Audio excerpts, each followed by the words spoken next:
नमस्कार सर्वांना नमस्कार. या दुपारच्या प्रहरी आज या ठिकाणी मी लाईव्ह येत आहे.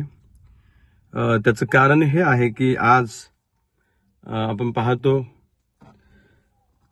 जर आपण पाहिलं तर सर्वसाधारण लोकांची लूट आज प्रत्येक सरकारी ऑफिसेसमध्ये होत आहे.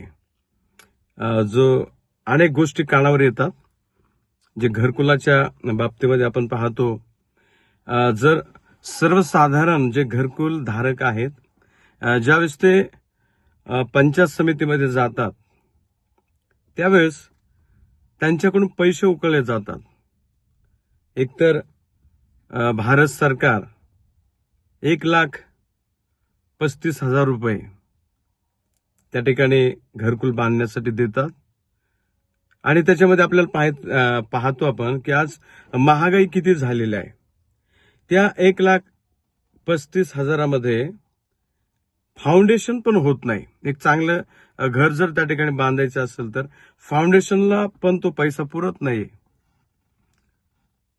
अशी परिस्थिती असताना देखील जे कर्मचारी आहेत, आम्ही पाहतो इंजिनियर पासून सरपंच असेल, ग्रामसेवक असेल, इंजिनियर असेल आणि पंचायत समितीमधले जे अधिकारी असतील, ज्यांच्याकडे हप्ते ट्रान्सफर करण्याचं काम आहे, ज्यांच्याकडे मस्टर काढायचं काम आहे, हे सर्व एक साखळी आहे आणि प्रत्येकाला पैसा त्या ठिकाणी दिला जातो. माझा एक मित्र मला सांगत होता की माझं घरकुल आलं आणि त्या घरकुलामध्ये माझ्याकडून 25,000 रुपये काढले.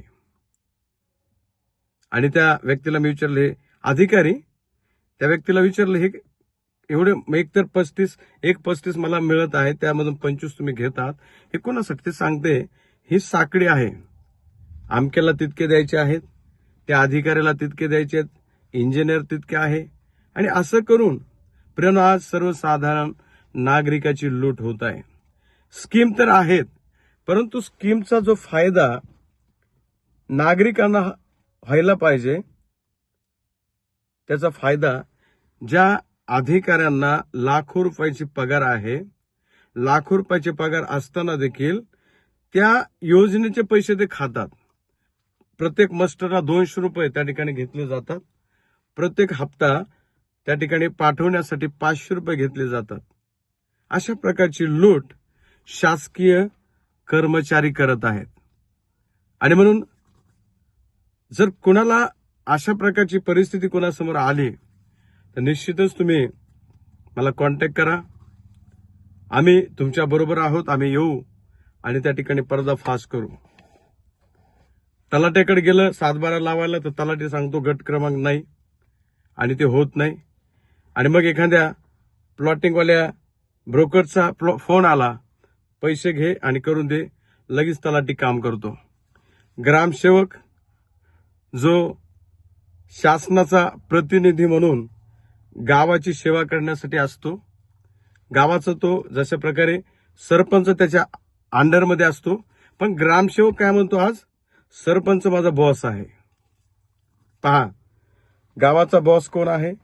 शासनाचा नियुक्त प्रतिनिधी कोण आहे? गावाची देखभाल करणारा ग्रामसेवक. पण आज अशी परिस्थिती झालेली आहे, एक ग्रामसेवक स्वतः माझ्या तोंडावर म्हणतोय की मी माझ्या बॉसला विचारतो. त्याला विचारतो तुझा बॉस कोण? तो म्हणतो सरपंच माझा बॉस आहे. किती वाईट परिस्थिती आहे आज. सरपंच जर एक शासनाच्या अधिकाऱ्याचा बॉस असेल, जो गावचा लोकप्रतिनिधी आहे, गावचा मुखिया आहे, त्याला डायरेक्शन देणारा जो ग्रामसेवक आहे, त्याच्या अंडरमध्ये त्याला चालावं लागते. पण आज उलट झालेला आहे, सरपंचाला ग्रामसेवक म्हणतो माझा बॉस. आणि मग जर सरपंच ग्रामसेवकाचा बॉस झाला तर सर्वसाधारण नागरिकांचं काही होऊ शकत नाही. सर्वसाधारण नागरिकांना न्याय मिळू शकत नाही.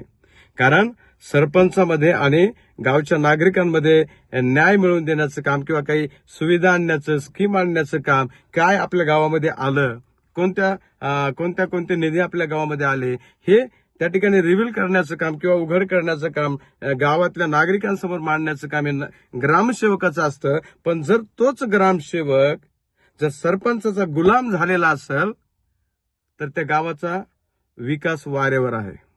आणि म्हणून आज कुणाच्याही निदर्शनात असं येऊ द्या, शांत बसू नका. घटनेने प्रत्येकाला अधिकार दिलेला आहे. कायदा प्रत्येकाचा